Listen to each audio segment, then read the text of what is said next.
তৃণমূল কংগ্রেস নাকি বিজেপি কে বসতে যাচ্ছে পশ্চিমবঙ্গের মসনদে, সেটাই আজ জানা যাবে। স্থানীয় সময় সকাল 8টায় শুরু হবে বিধানসভা নির্বাচনের ভোট গণনা। এছাড়াও ভারতের 3 রাজ্য ও একটি কেন্দ্রশাসিত অঞ্চলের বিধানসভা নির্বাচনের ভোট গণনা হবে আজ।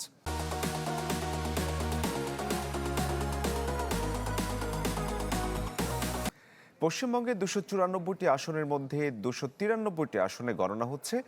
দক্ষিণ 24 পরগনার ফলতা আসনের ভোট বাতিল হওয়ায় একটি আসন কমেছে। এখানে মূল লড়াই হবে মমতার নেতৃত্বাধীন তৃণমূল কংগ্রেস এবং ভারতীয় জনতা পার্টি বিজেপির মধ্যে।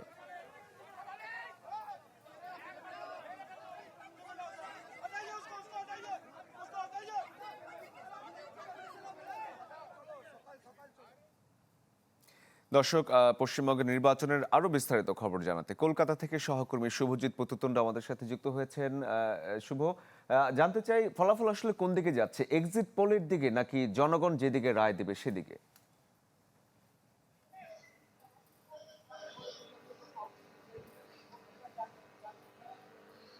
শরীফ, 293 বিধানসভা কেন্দ্রের যে বিধানসভার কাউন্টিং হল সেটা কিন্তু 77টা কাউন্টিং হল। আমরা এই মুহূর্তে দাঁড়িয়ে রয়েছি এই মুহূর্তে রাজ্যের যেটা হটস্পট বলা যেতে পারে একেবারে ভবানীপুর, যে কাউন্টিং হল ভবানীপুরের সাকাত মেমোরিয়াল গার্লস হাই স্কুল, সেই সাকাত মেমোরিয়াল গার্লস হাই স্কুলের সামনে আপনি দেখতে পাচ্ছেন যে একটা ভয়ঙ্কর সিকিউরিটির একটা যে বেষ্টনী সেটা কিন্তু মূলত তৈরি করা হয়েছে। এটা ভবানীপুরকে কেন্দ্র করে অবশ্যই কিছুটা বেশি, কারণ মুখ্যমন্ত্রী মমতা বন্দ্যোপাধ্যায় এবং শুভেন্দু অধিকারী এখানে মুখোমুখি লড়াই করছে। এবং এই যে ভবানীপুর কেন্দ্র, এই ভবানীপুর কেন্দ্রের এই সাকাত মেমোরিয়াল স্কুল থেকে কিন্তু একাধিক অভিযোগ উঠেছে, ইভিএম টেম্পারিং এর অভিযোগ তুলেছে মুখ্যমন্ত্রী মমতা বন্দ্যোপাধ্যায়।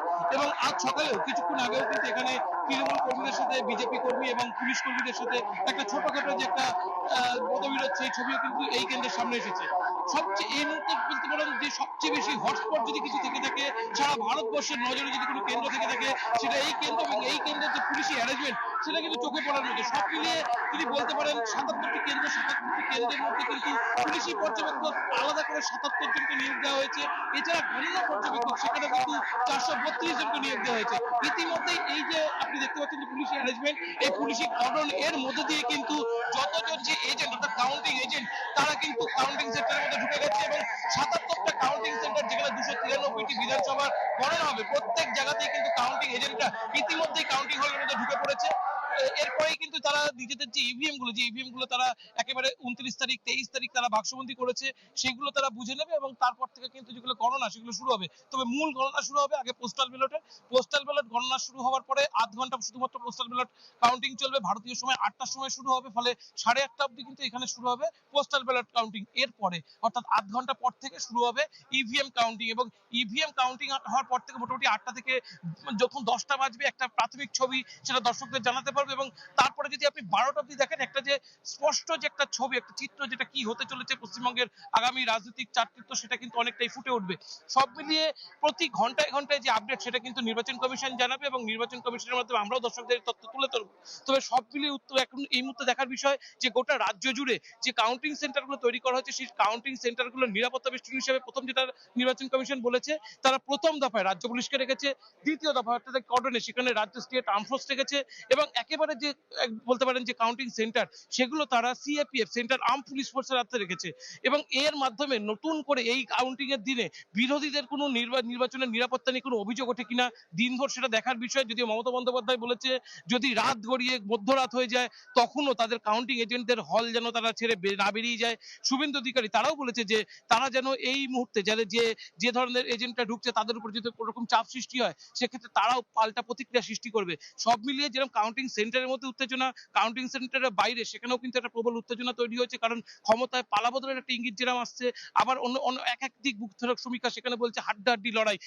এই যে ভবানীপুর কেন্দ্র যেখানে গোটা দেশের নজর, এখানেও কিন্তু মুখ্যমন্ত্রী মমতা বন্দ্যোপাধ্যায় এবং শুভেন্দু কাউকেই কোনো সমীক্ষা প্রপারলি এগিয়ে রাখতে পারছে না।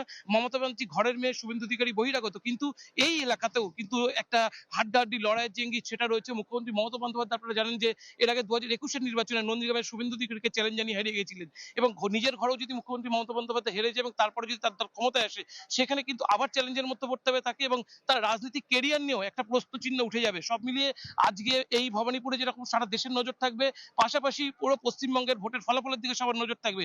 একই সঙ্গে শুধু পশ্চিমবঙ্গ না, পশ্চিমবঙ্গের পাশাপাশি আসাম, ত্রিপুরা, তামিলনাড়ু, পুদুচেরি প্রত্যেক জায়গায় কিন্তু অন্তত 5টা স্টেট এবং ইউনিয়ন টেরিটরি মিলিয়ে আজকে নির্বাচন তার ফল ঘোষণা রয়েছে, এবং 8টা কর্ণাটক এবং মহারাষ্ট্র, কেরল এবং ত্রিপুরা মিলিয়ে সব মিলিয়ে 8টা বিধানসভার উপনির্বাচনের ফলাফল রয়েছে। সব দিকে কিন্তু আমাদের নজর থাকবে। আমরা কিন্তু প্রত্যেক মুহূর্তের খবর দর্শকদের দিনভর জানাতে থাকবো। শরীফ। শুভ, অনেক ধন্যবাদ আপনাকে। আমরাও আপনার কাছ থেকে সারাদিনই জানার চেষ্টা করব। দর্শক, পশ্চিমবঙ্গে যে নির্বাচন হয়েছে সেই নির্বাচনের আজকে ভোট গণনা চলছে, সেই খবর জানাচ্ছিলেন আমাদের সহকর্মী।